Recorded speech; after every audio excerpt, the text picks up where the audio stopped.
안녕하세요. 서의석 원장입니다. 목거상, 목주름에 대해서 제가 저번 시간에 아주 간략하게 설명을 드렸고 케이스를 좀 보여드렸습니다. 목주름, 목수술에 관해서 꾸준하게 발표를 해오신 분들이 계시는데 지안파파, 라미레즈, 그리고 펠드만입니다. 그 중에서 제가 주로 펠드만에 대해서 말씀드렸고, 펠드만이 2006년도에 쓴 넥리프트라는 책 자체가 워낙 훌륭한 책이어서 거기에서 크게 벗어나지 않는다고 했었죠. 자기 수술 테크닉까지 아주 자세하게 쓴 책인데, 펠드만은 아주 광범위한 수술을 하기 때문에 이에 대해서 좀 거부감을 갖고 좀 더 간단하게 적은 범위로 하는 방법을 발표하는 의사들이 많습니다. 하지만 제가 자꾸 닥터 펠드만을 언급하는 이유는 이분의 수술이 아주 기본이 되기 때문입니다. 이걸 다 이해를 하고 따라할 수 있으면 다른 수술들은 쉽게 할 수 있기 때문이죠. 이분이 2006년도에 넥리프트에 대해서 책을 썼고 2014년에 넥리프트 마이 웨이 언 업데이트라고 자신이 경험했던 것, 예전과 바뀌었던 부분들, 수술 합병증 등에 대해서 논문을 또 쓰셨어요. 그래서 2014년도에 제가 전문의 대상 강의를 했던 것에 대해서 그대로 올리도록 하겠습니다. 많은 도움 되시기 바라겠습니다. 안녕하십니까, 서의석입니다. 2015년 첫 번째 발표를 맡게 돼서 굉장히 영광을 생각을 합니다.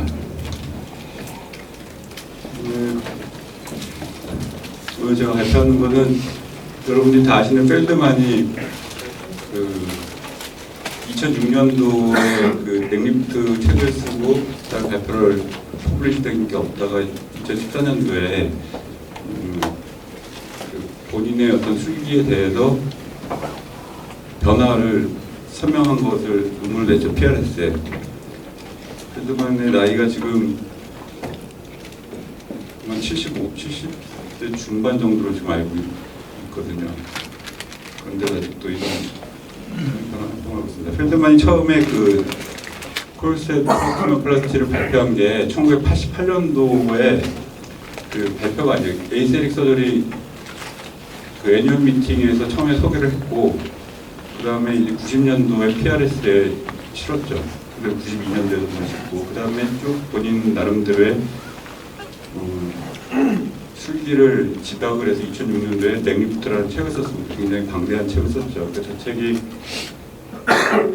넥에 관한 어떤 자기의 그 메인 컨셉과 그 다음에 아나토미, 뭐 환자에 대한 컨설테이션, 그 다음에 자기의 수술 술기를 아주 자세하게 설명을 했고, 뭐 신에 관련돼서 컴플리케이션에 관해서 자기가 경험했던 거를 굉장히 자세하게 설명을 해놨습니다. 굉장히. 근데 이제 이 논문에서는 본인이 얘기한 거를 2006년도에 자기가 쓴 책에 대해서 그 업데이트를 하겠다라고 이제 발표를 썼죠. 근데 우리가 펠드만을 다 그 콜셋 플라스티가 어떤 건지를 알면서 우리가 다 꺼려한다기보다 좀 두려워하는 게 뭐냐면 워낙 와이드한 다이섹션을 하게 되고, 두 번째는 수술 시간이 굉장히 오래 걸린다는 것 때문에 본인도 알고 있죠, 이거에 대해서. 근데 그렇다고 해서 이 논문에 자기가 업데이트를 한 건 논문에 대해서는 그렇다고 자기가 뭐 시술 시기를 더 줄이거나 그러지를 않았죠. 그리고 아주 이 논문, 이 사람이 대단하다고 생각하는 건 뭐냐면 그 자기가 여기서 쓴 논문의 대부분의 내용, 아주 새로운 내용 별로 없어요. 그 술기에서 약간의 변화만 조금 있고, 나머지는 그 사람이 과거에 썼던 2006년도 넥리프트에 있던 내용들이 다 들어가 있죠. 다 들어가 있어서 거기에 대해서 자기의 생각이 조금 변한 것들만 좀 얘기를 하고 있죠. 그래서 2004년부터 2014년까지 10년 동안 522케이스에 대해서 리뷰를 했고요. 피메일이 여자가 86%, 아이솔레이티드 넥리프트가 41%, 그다음에 프라이머리가 76%, 친 임플란트가 5% 정도라고 얘기를 하고 있습니다. 그래서 그 8가지에 대해서 조목조목 저희가 얘기를 하고 있습니다. 저희가 이견이 있는 것들에 대해서. 그래서 첫 번째가 이제 그 펠드만 오픈 서멘탈 어세스를 하죠. 근데 그 오픈 서멘탈 어세스를 할 때 펠드만은 이제 그 인시전을 통해서 길게 인시전을 넣고 거기서부터 와이드하게 다이섹션을 하게 되죠. 코스프라티스를 해야 되고 서브프라티스말 티슈에 대해서 이제 조작을 해야 되니까. 근데 이제 여기에 대해서는 많은 그 저자들이나 많은 그 성형외과 의사들이 그렇게 와이드하게 다이섹션 하면은 이제 문제가 많이 생기고, 그러니까 그렇지 않은 것들을 막 발표를 하죠. 그래서 펠드만이 그 레퍼런스로 이 논문을 쓰면서 레퍼런스로 1번부터 한 20몇 번까지 했는데 2번부터 6번까지 논문이 딱 한 가지 여기에 관련돼서 레퍼런스만 이렇게 써놨어요. 자기는 이렇게 하는 게 좋다고 생각하는데 수요 시간이 오래 걸리는 게 싫고, 아니면은 그 자꾸 이런 그 와이드 다이섹션하고 이렇게 하는 것 때문에 문제가 생기는 것 같아서 자꾸 그 덜 인베이시브한 방법과 비교를 하는 서전들이 있다. 그래서 2번부터 6번까지 레퍼런스가 이제 그 서전들이죠, 사실. 그래서 거기 포글리나 뭐 그런 사람들이 쭉 있죠. 그거 말고는 더 레퍼런스가 없어요, 거기에 대해서는. 2번부터 6번까지 하여튼 뭐 자기 방식에 대해서 굉장히 자부심을 갖고 있는. 두 번째가 이제 많이 변한 것 중에 하나가 스킨 익시전입니다. 사실은 펠드만은 그 넥리프트에서 자기는 스킨 익시전에 대해서는 이렇게 많이 안 한다고 했죠. 한 30% 정도에서 한다고 돼 있는데 이제 최근에 80% 정도 스킨 익시전을 한다고 하죠. 그다음에 세 번째는 그 서브큐테니어스 라이프토미에 대해서는 이제 크게 달라진 게 없어요. 수직에 대해서는 거의 비슷한데 그 예전에는 그 넥리프트 책에 보면은 이센셜 패딩이라고 있죠. 스킨에 있는 패딩은 한 3mm 정도로 간데 여기 2mm 정도로 얘기를 하는 거고요. 서플라티나 택틱, 이분이 그 단어가 그 단어를 굉장히 저희한테 익숙하지 않은 단어를 많이 써요. 택틱이라는 말도 그냥 그 어떤 조작 같은 걸로 보시면 될 것 같은데, 프로플라키즈마에 있는 조작, 그러니까 안티어 가스트릭 머슬과 하이어즈 파샤, 넣고 있는 파샤, 그 다음에 SMSG, 그 다음에 서플라티마 팻, 거기에 대해서 또 크게 달라진 건 없습니다. 약간의 수기 변화가 좀 있었고, 그럼 SMSG 리섹션 하는 거, 이거에서도 자기는 자기의 의견을 굽히질 않죠. 자기는 이게 맞다고 생각하고 나중에 나오니까 플라스틱에서도 뭐 큰 변화는 없습니다. 나중에 뭐 턱스터 뭐 수철하고 뭐 그런 걸 새롭게 하나 낸 게 하나 있고요. 아이솔레이트 넥리프트는 잘한 그 여기서 자기 케이스를 또 많이 보여줬죠. 아이솔레이트 넥리프트만 해도 좋은 결과를 볼 수 있다. 그다음에 그 듀러빌리티 얼마나 오래 갈 수 있느냐 넥리프트 가지고 그것도 21년 된 결과를 보여주고 있죠. 나중에. 그래서 처음에 보면 아까 얘기했던 겁니다. 2번부터 6번까지 레퍼런스에 대해서 자꾸 덜 인베이션 방법을 비교하는 자기는 93% 오픈 서먼트 어프로치로 다 수술을 한다. 근데 이런 걸 하다 보니까 결국은 와이드 다이섹션을 하게 되니까 거기에 대한 문제점이 생기죠. 그래서 자기의 컴플리케이션을 조목조목 써놨습니다. 그래서 첫 번째는 그 로우 립 디프레서의 위크니스가 오는데 50케이스에서 왔는데 다 대부분 다 그 회복이 됐다고 그러고 이제 뒤에서 나오니까 여기에 대한 설명 뒤에서 하겠습니다. 그 다음에 이제 제일 걱정하는 게 헤마토마죠. 그러니까 그 펠드만도 역시 제일 걱정하는 거는 이제 그 헤마토마고 그 헤모스타시스를 어떻게 하느냐를 굉장히 중요하게 얘기를 계속하고 있습니다. 그리고 더욱이 이제 넥리프트 책에 보면 헤모스타시스에 관련된 단어, 그러니까 헤모스타시스라는 단어는 빨갛고 붉은 글자로 다 써놨어요. 그래서 굉장히 이렇게 넘길 때마다 그 단어가 이렇게 계속 눈에 띄게끔 만들어놨었는데 어쨌든 이거에 대해서도 그 우리가 꺼려하는 것들이죠. 이런 것 때문에. 그래서 왜 자기가 이런 걸 줄이기 위해서 어떻게 노력하느냐 그런 얘기를 이제 써놨죠. 시로마둔 뭐 케이스에서 있었고 마이너 인펙션, 뭐 스킨 클러스팅, 그다음에 감각 이상, 사이올로마가 있었는데 드라이 마우스는 없다고 했었고요. 그다음 리비전 케이스는 그 첫 번째가 이제 그 레지드 서브멘탈 스킨 이세스가 나타나서 그냥 거기서 엘리티컬하게 자르는 경우, 그 다음에 SMS 벌징이 있어서 하는 경우, 세 번째가 서브멘탈 컨벡시티. 여기서는 이제 네 케이스에서 그 어퍼 미드레인 플라티즘과 임블리케이션에 의해서 생긴 그 컨벡시티를 얘기했는데 사실은 펠드만의 넥리프트 2006년 책에는 그 서브멘탈 컨벡시티에 대해서 좀 자세하게 설명을 하고 있습니다. 수술을 다시 하고 했는데 다시 여기가 벌징이 좀 되는 거죠. 그래서 그걸 어떻게 리비전하느냐, 왜 생기느냐에 대해서 좀 나와 있어요. 뒤에서 좀 얘기가 나오니까요. 그 다음에 인시전스 카. 그 다음에 중요한 게 이제 그 라테랄 스킨 리프트 때문에 그 버티컬 폴드, 스킨 폴드가 생기는 거죠. 그거나 아니면은 펠드만 스킨 플리트라고 귀에서 이렇게 접히는 것처럼 보이는 그런 증상들 때문에 여기서는 케이스가 별로 세 케이스지만 아마 제 생각에는 이것 때문에 펠드만이 좀 환자들이 시달리지 않았나 좀 싶어요. 왜냐하면 펠드만 책의 결과를 보면 그런 것도 이렇게 많이 나타나거든요. 스킨 이시전 안 했을 때는. 그러니까 그래서 이제 방법을 아마 80%에서 이시전 하는 방향으로 50달 혈관 이시전으로 해서 가는 방법을 좀 바꾸지 않았나 싶고요. 그다음에 뭐 나머지 범비들은 이제 코렉션이나 그다음에 다른 병원에 쓰던 거를 세컨더리 코렉션하는 경우.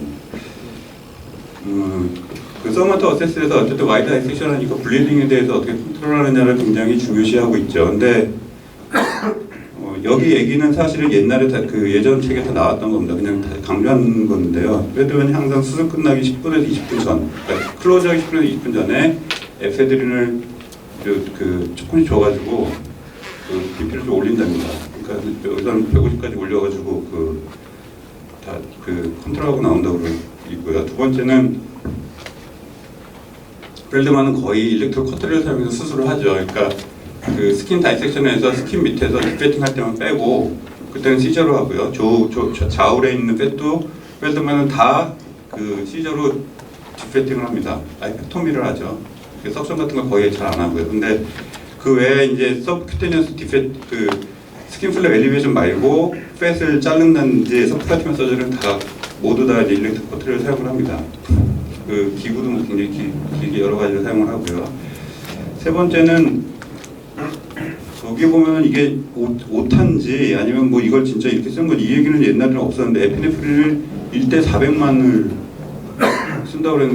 쓴다고 해놨어요. 왜냐면 리바운드 블리딩 때문에. 근데 이건 왜 이렇게 했는지를 자세히 안 써 있어요. 1대 400만이 의미가 있는지 없는지 모르겠고요. 원래는 1대 40만을 썼죠. 1대 40만을 쓰고 그다음에 그 넥에서는 오른쪽에 100cc, 왼쪽에 100cc 이렇게 인젝을 했다고 그러죠. 그러니까 인젝할 때도 이 사람이 책에 보면은 아주 그냥 구획을 나눠서 자세하게 인젝을 해서 자기는 한 번 줬더니 다시 안 준다 그래서 굉장히 자세하게 기술을 해서 인젝하는 방법을. 근데 그 펠드만이 자기는 그 투메센트를 안 쓴다고 하죠. 투메센트를 뭐 자기 석션을 거의 안 하기 때문에 투메센트를 잘 안 쓴다. 대신 로카를 주는데 0.25% 리도케인, 0.25% 리도케인을 100cc, 200cc, 500mg이거든요. 그러니까 이니셜에 처음에 줄 수 있는 리도케인 양 최대한 해서 100cc 양쪽에 준다고 그렇게 해서 이제 수술을 한다고 그랬는데 여기 뭐 1대 400만이라고 해서 이게 잘 모르겠어요. 왜 못한지 아닌지 모르겠고요. 세 번째는 뭐 있던 얘기니까 석션 드레인 2개 하고 적어도 이틀, 어떤 경우는 일주일까지. 그 다음에 네 번째는 수술하고 난 다음에 그 테이핑을 좀 하죠. 그 테이핑을 하는 이유가 사실은 아까 얘기했던 서브멘탈 컴백스가 나타나는 원인 중에 하나라고 보는 거죠. 스웰링이나 시루마가 없는데도 불구하고 그것 때문에 서브멘탈 컴백시티가 있을 수가 있다. 그래서 그것 중에 하나 테이핑한 데서 일주일 됐군다. 드레싱 이렇게 이거는 이제 2006년도에 내용이 있던 내용이니까 그러니까 지금 얘기하는 게 별다른 내용, 달라진 내용은 없어요. 다만 와이드 섹션하고 분리이 되니까 그 꺼려하고 다른 논문들이 나오니까 자기는 이 방법이 맞다고 얘기하는 거고요. 로어리 디프레스 머슬의 위크니스는 자기가 생각할 때는 그 너브 주변에서 이제 모노폴라 그 일렉트로 포털 때문에 생기는 것 같다. 근데 플라티즈마와 스마스보다 슈퍼ficial하게 지나가는 너브들이 있을 수 있는데 거기에 손상을 받는 것 같다. 그렇게 얘기를 하고 있죠. 어쨌든 그거는 3-4개월 정도 지나면 자기는 다 회복이 됐다라고 얘기를 하고 있고요. 어쨌든 이런 거를 피하기 위해서 다양한 헤모스타시스를 시킬 수 있는 인스트루먼트들을 강구를 하고 있죠. 그 펠드만의 그 넥리프트의 수술 시간은 4시간입니다. 4시간이고 소셜 액티비티로 회복되는데 2주 완전히 회복되는데 3에서 6개월을 보고 있습니다. 굉장히 긴 시간이죠. 두 번째는 이제 스킨 인시전과 스킨 익시전인데 펠드만은 서브멘탈 인시전을 거의 다 넣습니다. 거의 다 넣고 거기를 통해서 많은 워크를 하죠. 그리고 자기가 서브멘탈 인시전을 넣는다고 해서 뭐 주름이 더 심해지거나 친 토시스를 일으키지 않고 오히려 더 주름이 있는 경우나 마일드한 토시스 같은 경우는 자기 엘리프티카 인시전에서 교정하는 것들을 많이 보여주고 있죠. 결과로. 두 번째인데 이제 라테랄 넥스킨 익시전입니다. 라테랄 넥스킨 익시전인데 그 2000년도까지는 라테랄 넥스킨 익시전을 거의 안 했는데 그 이유를 처음에 이제 그 이유로 설명을 하죠. 그 2006년도에 스킨 리디스트리뷰션이라는 걸 설명해요. 넥스킨은 이런 증상이 있다. 그래서 리디스트리뷰션이 뭐냐? 어코모데이션과 컨트롤이다. 그래서 그 와이드 다이섹션이 더 중요하다라고 강조를 하죠. 근데 그 마찬가지로 여기서 요번에 그 2014년도 논문의 단어들이 조금씩 같은 것들이 있어요. 똑같은 얘기인 것 같은데 왜 바꿨는지 모르겠고 이 디스트리뷰션은 이렇게 슈링크와 슬라이드라고 표현하는데 슈링크가 그냥 컨트랙션이고 슬라이드가 어코모데이션을 얘기하는 것 같습니다. 차이를 잘 모르겠어요. 어쨌든 펠드만이 2004년도까지는 32%에서만 자기는 스킨 익션을 했는데 지금은 80%에서 이제 스킨 익션을 한다는 거죠. 그 이유가 뭐냐면 기지에서 스킨 프리 이런 단어를 자꾸 쓰는 게 하여튼 단어가 딱 와닿지 않는 단어인데 윙클이라고 하는 게 있지 않을까 싶은데 어쨌든 항상 이런 단어를 씁니다. 스킨 프리 그 다음에 버티컬 스킨 폴드 그 다음에 안티리어 넥스킨을 타이팅하는데 조금 부족한 것 그다음에 푸어 일러스트리시티를 가지고 있는 특별히 이런 사람들한테서는 봤더니 넥스킨을 그 스킨 이런 것 때문에 자기는 이제 그 80%에서 스킨 익시전을 한다는 거죠. 그런 스킨 익시전 안 하는 거는 스킨 톤이 좋거나 50대 인시전을 뭐 환자가 원치 않다거나 그쪽에 헤어라인으로 감출 수 없거나 하이퍼트로픽화가 있는 사람, 그 경향이 있는 사람들은 아직까지도 자기는 익시전을 안 하죠. 안 하고 서커스 이슈만 가지고 그냥 수술을 하죠. 근데 그 우리가 이제 그 펠드만 넥을 공부를 하면서 그 펠드만이 대단한 사람이라는 걸 알지만 펠드만 말고 다른 사람들은 다 익시전을 했거든요. 다 익시전을 하고 그 다음에 그 대표적인 사람들이 뭐 지안파파나 라미레즈 같은 사람들은 꾸준히 발표한 사람들 중에 한 명이거든요. 넥에 대해서. 근데 그분들이 논문을 계속 냈던 게 뭐였었냐면 리디스트리뷰션이 이렇게 저 얘기는 사실은 그런 분들이 냈던 얘기들이었죠. 그 펠드만은 사실은 거기에 대해서 약간 동의를 안 한 건지 한 건지 몰랐었지만 뭐 어쨌든 딱 우리가 봤을 때는 펠드만은 이렇게 생각하고 나머지는 이렇게 생각한다 그렇게 생각했던 느낌이 있었는데 지금 이제 펠드만도 거의 비슷하게 그 사람들의 의견을 동의를 하는 거죠 이제는. 이게 자꾸 이게 이제 스킨 플리 귀 뒤에서 이런 것들이 자꾸 생기고 리비전을 또 해야 되니까 그 스킨을 뒤에서 50대를 당겨서 자르지 않으니까 위쪽으로만 당기니까 이런 것들이 버티컬 이슈이 생기죠. 결국 이런 것들이 생기려면은 조우 라인을 통해서 스트레이트하게 당겨서 자르는 수밖에 없다. 이건 아까 제가 보여드렸던 서브멘탈 스킨의 액세스에 있는 경우 보여주는 그림입니다. 그래서 펠드만이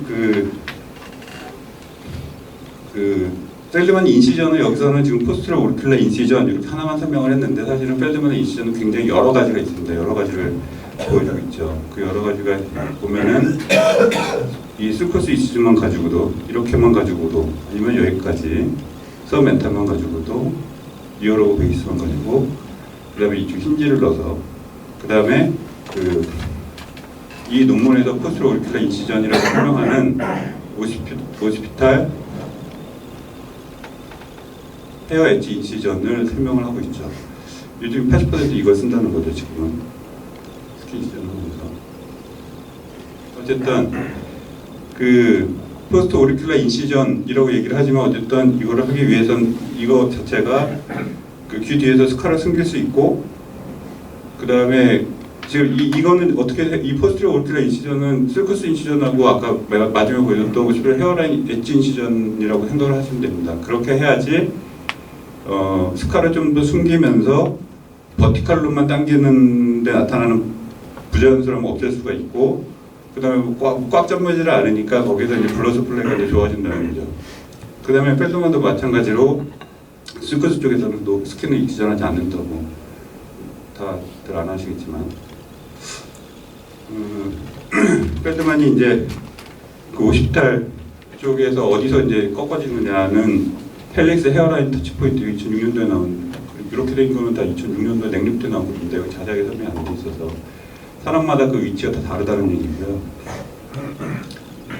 이렇게 그 헤어라인 터치포인트가 없는 경우가 있죠. 귀를 이렇게 뒤에서 완전히 묶든지 헤어가 좀 없든지. 그래서 그 케이스를 제가 지금 보여주지 않고 맨 마지막에 보여드릴 테지만 첫 번째 그림이 이제 그 없는 사람의 아이솔레이트 냉립부터한 사진의 케이스를 보여주고 있죠.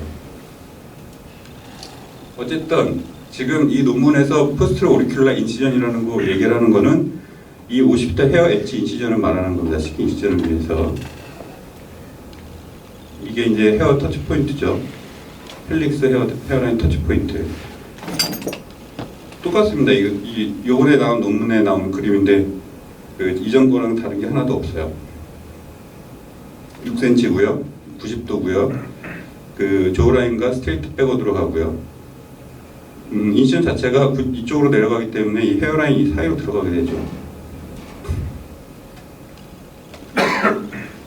인시전에 대해서 굉장히 자세하게 설명을 하고 있는데 여기서는 이 인시전 하나를 설명을 하고 있고, 그 다음에 서브큐티너스 라이펙토미는 뭐 이것도 달라진 거는 크게 없습니다. 그러니까 그 펠드만이 얘기하는 건 소프트백과 터프백이 있는 것 같다. 그래서 폼 오블리크 넥에 대해서 얘기할 때도 뭐 자기 생각에는 이렇게 만져봤을 때 폼하게 느껴지는 그런 경우는 서프너로 잘 안 빠진다. 뭐 그런 얘기를 하고 있고, 달라진 게 있다면은 전에는 이센셜 패패딩을 한 3mm 정도인데 지금 2mm 정도로 좀 보는 것 같습니다. 그 다음에 뭐 이거 밑에 내용도 달라진 게 없어요. 그러니까 그래서 아주 조금씩 잘라내죠. 그러니까 커터를 해가지고 조금씩 잘라냅니다. 조금씩 잘라내고 과한 것보다는 덜한 게 낫다라고 얘기를 합니다.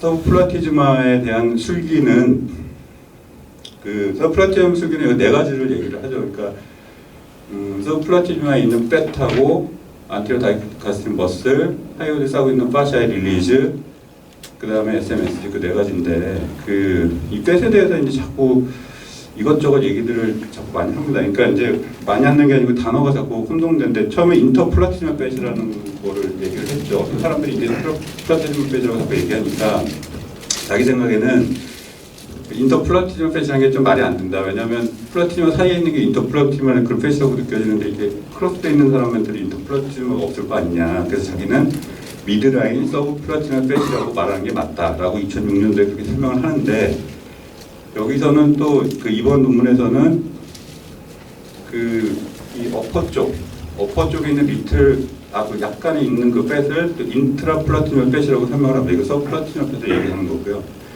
그 외에 양쪽에 있는 파라미디안 서브 플라티넘 팻을 또 얘기를 합니다. 근데 이 파라미디안 서브 플라티넘 팻은 사실은 이전에도 얘기를 했었어요. 그러니까 가운데 있는 서브 플라티넘 팻이 있고 양쪽에도 뭐 팻이 있어 제거를 한다 뭐 그런 얘기를 했었는데, 이제 파라미디안 얘기를 했는데 다 그냥 서브 플라티넘 팻이라고 보시면 되고 가운데 있고 양쪽에 있다라고 하면 되죠. 뒤에 보면은 이거는 라미레즈가 2008년도에 이제 해부학을 한 거죠. 다른 그림도 여러 개 있는데 이게 제일 잘 나와서, 그러면 이제 그 플라티즘을 제끼고 나면 팻이 이렇게 있죠. 이렇게 있고 이 가운데 있는 게 센트럴이고 여기 이제 파라메디안이 있는 거죠. 라미레즈는 이걸 딥 서비컬 팻이라고 이제 명명을 했죠. 어쨌든 뭐 그런 의미로 받아들이면 될 것 같습니다. 이거는요. 그 서브플라티즈마 라이펙토미는 자기는 80%에서 시행을 하고, 그 다음에 40%에서 그 하이오이드에 싸고 있는 화이트 파샤를 파샤 리섹션 하든지 릴리즈를 하고, 11%에서 안테리어 다이가스틱 머슬의 인서션 부위에 부위 트랜스섹션 한다. 이거는 자세히 여기 안 나와 있어요. 제가 2006년 잘 찾아보지 않아서. 그리고 3%에서 안테리어 다이가스틱 머슬을 파샤 리섹션 하는 게 생각보다 많지가 않죠. 근데 여기서 이제 변화가 뭐냐면, 전에는 이 밑에 게 이제 2006년도에 본인이 이렇게 했었죠. 그러니까 안테오 다이가이스 머슬을 어프로시메이션 시키는 시술을 했다고 이렇게 쭉 써놨는데 이제는 더 이상 안 한다는 거죠. 이렇게 했더니 오히려 SMSG가 더 이렇게 발중돼서 보인다는 거죠. 그래서 이제는 저는 안 한다는 겁니다. 그게 아마 달라졌던 부분이고요. SMSG에 대해서는 달라진 내용이 별로 없어요. 그러니까 SMSG에는 테크이더, 터키니까 뭐 자박을 올리든지 억지로 쑤셔 넣든지 다 이거는 믿을 수 있는 방법이 아니고 보톡스에 대해서 언급을 했죠. 보톡스에 대해서도 작년에도 이렇게 이거 SMSG를 줄이는 선생님들이 몇 분 계시죠. 우리 석션을 하고 나면 오히려 SMSG가 더 드러난다는 거잖아요. 그리고 오히려 더 스킨이 얇아지니까. 그래서 톡신 가지고 뭐 슈링키지 시키는데 이것도 아직 정확한 증거는 아직 없다. 그래서 only one dependable 메소드는 파셜 리섹션이다라고 얘기를 하고 있습니다. 제가 이렇게 하면서도 자기는 뭐 드라이마우스를 경험한 본 적이 없다고 얘기를 하고 자기가 이제 여기에 대해서 컨트라인디케이션은 없는데 그러니까 드라이마우스를 앓고 있는 사람은 하지 않는다. 악화됐기 때문에 그렇게만 얘기를 하고 있죠. 이게 우리가 이걸 미용적으로 이걸 리섹션 하신다는 분은 제가 아직 보지를 못해서 튜머가 있어서 치료 목적으로 하는 거 말고는 어쨌든 이거를 하기가 어려운고 두려운 게 뭐냐면 그 캡슐을 싸고서 이제 마지막 만지면서 너브들이 쫙 지나가죠. 그리고 그거는 그 피해서 간다고 선 치더라도 그 서브멘트 아터리가 그 슈퍼피셜 로브로 바로 지나가니까 그걸 자르면서 이제 블리딩 때문에 겁나서 못하는 거죠. 그쪽이 이제 뭐 기도도 있고 그러니까 그래서 이거를 우리만 걱정이 아니고 다른 사람도 다 저걸 걱정하는 거예요. 어떤 저자들, 어떤 성형외과 의사들은 이런 얘기를 하면서 괜히 저거 잘 할지 모르면서 건드리지 마라 뭐 그렇게 아예 얘기하는 논문들도 있죠. 어쨌든 이런 것들을 조금 더 쉽게 하기 위해서 전에는 뭐 그냥 이렇게 잘 잡아가지고 양카 석션을 하면서 잘라냈는데 이제 트랜스큐테니어스 트랙션을 해가지고 한다. 그래서 이쪽이 친이고 이걸 수처를 한 다음에 4개 로 미드라인 쪽으로 뽑고서 그 어시스트가 잡고 있고 이렇게 잘라낸다. 여러 조각을 자를 때는 여러 번 계속해서 저렇게 한다. 그렇게 얘기를 하고 있습니다. 저 내용이 하나가 새로 들어간 거고요.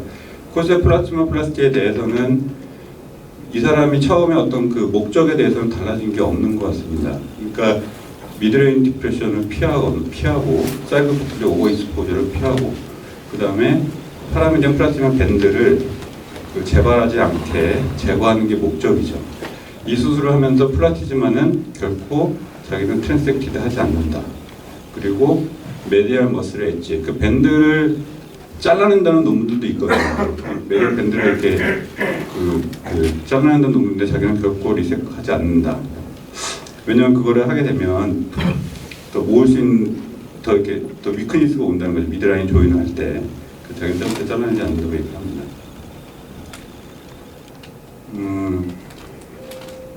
그 콜세 플라티즈마 플라스티는 사실은 넥리프트의 되게 일부분적인 수술 기술의 하나이고 콜세 플라티즈마 플라스티 하고 난 다음에 항상 보면 머슬에 약간 찢어지든지 아니면 머슬에 약간 위크니스가 있든지 아니면 머슬에 약간 범프, 약간 튀어나온 부분이 있든지 그래서 자기는 싱글 컨티뉴어스 고 애니웨어 수처를 한다라고 얘기를 하죠 보통. 그래서 이런 거를 함으로 인해서 더 목의 쉐이프를 좋게 한다라고 얘기를 하고 있습니다. 그래서 여기 요 부분을 이렇게 수처를 하는 거죠. 그러니까 이게 튀어나온 부분은 애니웨어 어느 곳이나 아마 한다는 것 같습니다. 한다는 것인데요. 근데 여기서 이제 똑같이 얘기를 하죠. 근데 여기서 이제 다른 술기가 하나 나오는 게 뭐냐면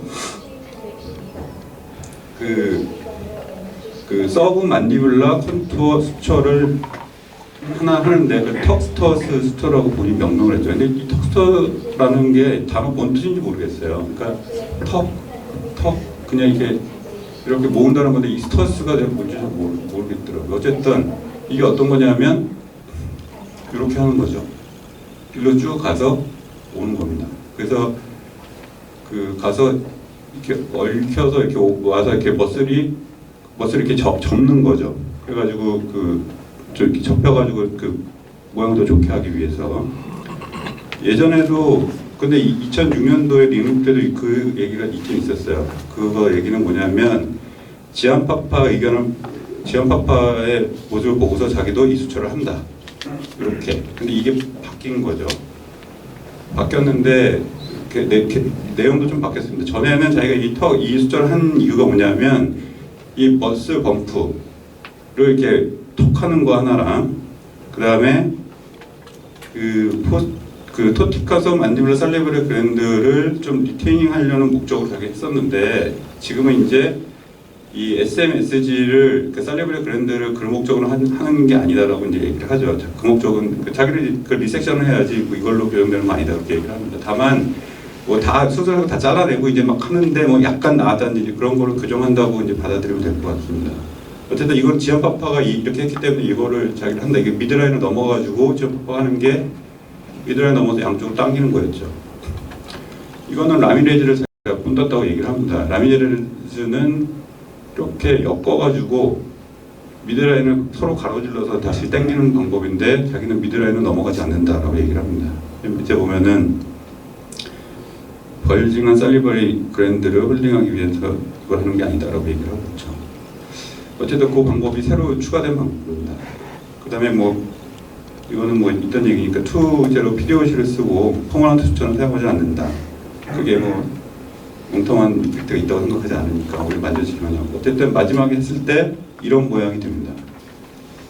그 전에는 이제 고 애니메이션 수출을 했는데 그걸로 좀 대체를 한 건지 근데 이게 보면 여기 이렇게 보이는 거 하나 보이시죠? 이게 뭐냐면 여기에 잘 써있지 않는데 2006 그 턱인 수초라고 또 그 펠트만이 하는 수초가 있어요. 그 부분만 그 머슬 발생돼 있으니까 이렇게 집어넣고서 거기다 꼬매는 수초를 하거든요. 근데 요거를 이걸 하면서 이거 한다는 얘기, 동시에 이거 한다는 얘기인지 아니면 턱인 수초를 하고 이 턱스터 수초를 한다는 얘기인지 그걸 잘 모르겠어요. 어쨌든 여기는 그림은 이렇게 표시가 돼 있더라고요. 인시는 어떤 그 수초 방법에 대해서도 굉장히 자세하게 설명을 하고 있지만 어쨌든 새로운 내용은 이 턱스터 수초라는 겁니다. 그 다음에 아이솔레이티드 넥리프트는 달라진 건 별로 없어요. 내용은 달라진 건 별로 없고 아이솔레이티드 넥리프트는 잘하면 충분히 아주 잘 정돈된 서피튜넌스 조우 라인을 가질 수가 있고 다만 다 아시다시피 라비오 만디블라 폴드나 마리오넷 플로를 교정하기 위해서는 안 된다. 컴바인을 사용해야 된다는 거죠. 그 다음에 컴바인 페이스 리프트를 하는 경우는 뭐 이런 경우에 컴바인드 페이스 리프트를 한다. 그래서 뭐 스킨 엑스를 좀 다르게 좋거나 그 다음에 셔비치 그러니까 뭐 이렇게 아주 뚱뚱한 칙을 말하는 거고 오바 쉐입에 그 다음에 조우 라인을 걸쳐서 있는 그 좌우리 아주 그냥 큰 경우 그런 경우에는 자기는 컴바인드 페이스 리프트를 한다라고 얘기를 하고 있고 케이스를 보여주고 있습니다. 케이스를 보면 되고요. 그 다음에 얼마나 오래 지속되느냐는 지속되기 위해서 해야 되는 것들은 와일드 언더마이닝을 해야 되고 그 다음에 팻을 아주 정확하게 익시전을 해내야 되고 그다음에 콜세 플라티즘은 플라스티를 해야 된다. 3번에 보면 자기 생각에는 양쪽에 신치업 시키는 그런 라테랄 타이트닝 수처로는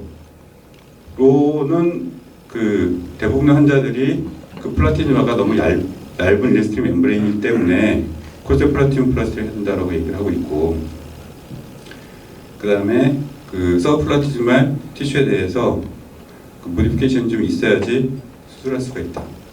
그러고서 자기 방법이 마지막에 이제 결론이 이제 자기 방법이 어렵고 그렇지만 자기 방법을 잘 익히면 아주 오랫동안 지속되는 결과를 가질 수가 있다. 왜냐하면 넥리프트에 대해서는 많은 서전들이 좌절하는 이유 중에 하나가 뭐냐면 수술할 때 좋았는데 2년 지날 때 다시 재발하는 게 이제 문제다. 그런 것 때문에 이제 그렇게 얘기를 하는 거죠. 이게 첫 번째 케이스인데 아이솔레이티드 넥리프트를 한 겁니다. 스킨 익션 안 하고 스킨 리디스트리뷰션만 한 거죠. 안 했던 이유는 뭐냐면 옆에서 보면 뭐 그 스카를 감출 수가 없죠. 그러니까 스쿠스 있으면 해가지고 아이솔레이티드 넥리프트를 한 거죠. 보면은 이 펌 오블리크 넥을 이제 펠드만이 처음 썼죠. 펌 오블리크 넥은 뭐냐면 만졌을 때 굉장히 단단하고 단단하게 느껴지고 우리가 봐도 오블리크하고 그 밴드가 보이지 않는 그런 넥을 뻥 오블리크를 명명을 하고 거기에 대해서도 챕터를 따로 하고서 설명을 하고 있습니다. 두 번째 케이스가 아까 얘기했듯이 미드라인에서 오플라티즘 패시 아까 인터플라티즘 패시라고 아까 설명을 했죠. 그러니까 큰 의미로 두는 건 아니고 이 부분에 약간의 있는 서플라티즘 패스를 인터플라티즘 패시라고 얘기한 것 같습니다. 그래서 오픈 리무버를 하고 그다음 좌우 부분 이 좌우 부분은 오픈 라이펙토미를 한 거죠. 필드만의 좌우 부분 다 오픈 라이펙토미를 합니다. 그다음에 이거는 멀티플 서플라티즘 모디피케이션을 한 경우 서플라티즘 라이펙토미하고 스프라하이오드 페이셜 릴리즈 그다음에 ADM 머슬 릴리즈 그다음에 SMSG의 파셜 리섹션 그림입니다. 이 그림은 이것도 아이솔레이티드 넥리프트를 한 건데 앞을 봐서는 뭐 이게 뭐 굉장히 좋아진 거죠. 굉장히 좋아진 건 맞죠. 이 사람이 여기서 강조한 거 뭐였었냐면 이 조 라인이 클린 업됐다는 건데 이쪽은 좀 이게 클린 업된 건가라고 생각하시면 이쪽은 좋죠. 조 라인이 클린 업된 것 같습니다. 사실은. 근데 이 옆에 사진을 보면 굉장하죠. 그러니까 이거를 아이솔레이티드 넥리프트만 해서 이거를 이렇게 만든 거죠. 그 정말로 클린 아이솔레이티드 넥리프트만 가지고도 클린업을 시킬 수 있다는 거죠. 근데 뭐를 했었냐면 라테럴 넥스킨 익션하고 익스텐시브 오픈 서브큐 넥 라이펙토미를 하고 서플라티멀 라이펙토미, 파셜 릴리즈, 코세플라티멀 플라스틱을 했다고 했습니다. 마지막 사진인데 자기가 얼만큼 오래 지속이 될 수 있느냐를 보여준 사진입니다. 이게 1년째 모습이고 이게 21년째 사진이죠. 21년째 사진을 보면서 이렇게 오랫동안 유지될 수 있었던 건 아까 마지막에 얘기했듯이 그런 네 가지를 좀 지켜야 된다. 그렇게 얘기를 하고 있습니다. 이상입니다.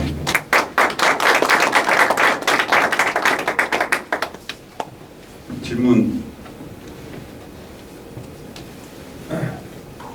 이나 읽다가 이해가 안 가시는 질문이라기보다 아까 그 1대 400만은 그 앞에 베리 딜리케이트라는 말도 있고 1대 40만이면 그 딜리던 데가 아니잖아요. 그러니까 1대 400만이 미스프린트가 아니고 사람한테 더 쓰시는 것 같습니다.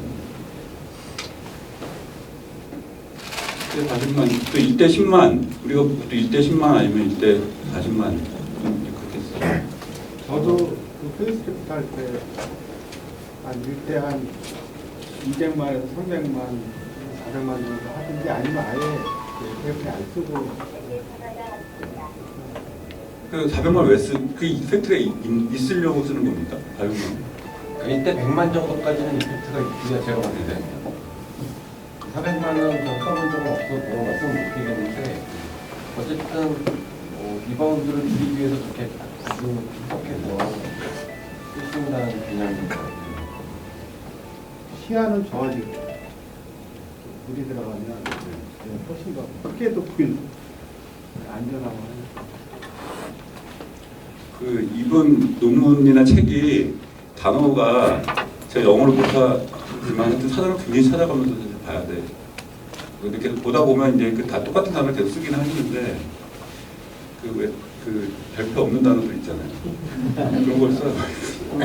턱스터 이런 말은 잘 만들어낸 말이고 만들어낸 말이죠. 그 지금 이 결과 사진들을 보면 제가 이제 항상 궁금한 게 그 포스트피는 전부 좀 턱을 들고 찍었어요. 거잖아요. 네. 턱을 들면 결과적으로 더 좋아지지 않습니까? 이제 이게 뭐냐면 다 그렇게 찍은 사진들이 되게 많거든요. 본인이 찍은 건지 아니면 뭐 누구 시킨 건지 저렇게 하라고 시킨 건지 모르겠는데 사실은 들면은 이게 더 오블릭하게 좀 갈 것 같은 생각이 들어요. 여긴 더 좋아 보일 것 같고 이거는 더 오블릭하게 보일 것 같다는 생각이 들어요. 근데 사진은 다 이렇게 들고 찍은 사진이 많아요. 사실 이분 사진. 조 라인은 좀 좋아 보이고 오블릭한 거는 더 나빠 보일 것 같고.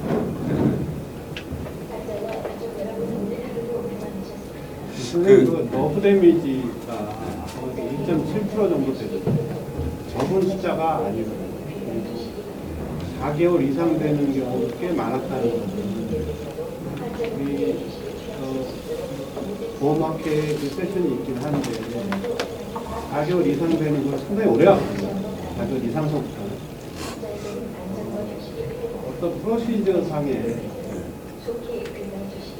그 뭐 아까 언급하신 맨디블라 브랜치를 다칠 프로시저가 있는지 아니면 서비컬 브랜치를 다쳐서 그게 슈돔 마드라 맨디블라 파라라이시스인지 그거를 감별할 수 있는 뭐 사진은 없나요? 여기는 없고 이 저기 그 2006년도 넥리프트는 있죠. 그 마지막 만디블라 너브가 다친 거에 서브컬 브랜치가 다친 거에 보호하고 해서 슈도 파라라이시스 있는 사진을 전번에 우리 논문한테 나왔던 사진으로 감별할 수 있는데 어쨌든 다친 원인은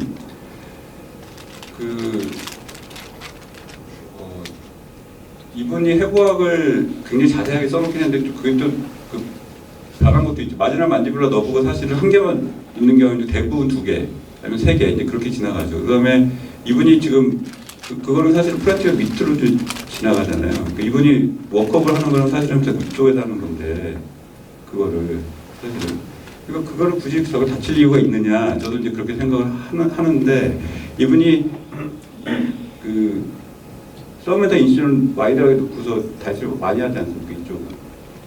이쪽은 많이 하다 보면 제 생각에는 이쪽으로 슈퍼ficial하게 지나가는 거는 좀 다칠 수도 있을 것 같다는 생각이 들어요. 거기를 왜냐하면 플라티즘을 들고도 거기를 그 보비로 다 그 엘리베이션 시키거든요. 그러니까 그것 때문에 이제 로어립에 그 손상이 있을 수 있다고 생각은 돼요. 그다음에 이제 SMSG를 또 캡슐을 열어야 되고 그걸 다 보비로 하니까 자기 생각에도 그쪽을 할 때는 좀 그거 손상이 아니냐 그렇게 얘기해요. 또 하나 그 아이솔레이 그 러브 데미지 그 웨이시 인스턴스가 아이솔레이티드 넥리프트와 페이스리프트 같이 할 때 이렇게 나눠서 분리했나요? 아니요 여기서는 그렇게 분리 안 했어요. 한꺼번에 해서 네. 이렇게 했죠. 그러니까 아이솔레이티드 넥리프트 할 때가 더 심해진다, 뭐 더 작다 이런 말씀은 없어요. 그런 얘기는 없었어요.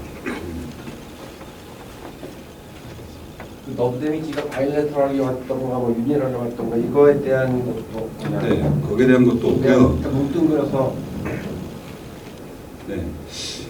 전 중요 책에는 또 뭐 헌해지지 않았던 것 같은데 로어립 디프레스 위크니스죠. 근데 사실 이 위크니스가 로어립 디프레스 그 프라티즈마를 우리가 조작을 해서 올 수도 있지 않습니까? 로어립 그 조작해서 올 수 있기 때문에 이게 너브 데미지만이라고는 얘기하기는 좀 어렵죠. 사실은 이거는 로어립 디프레스 위크니스니까 그게 9.6%.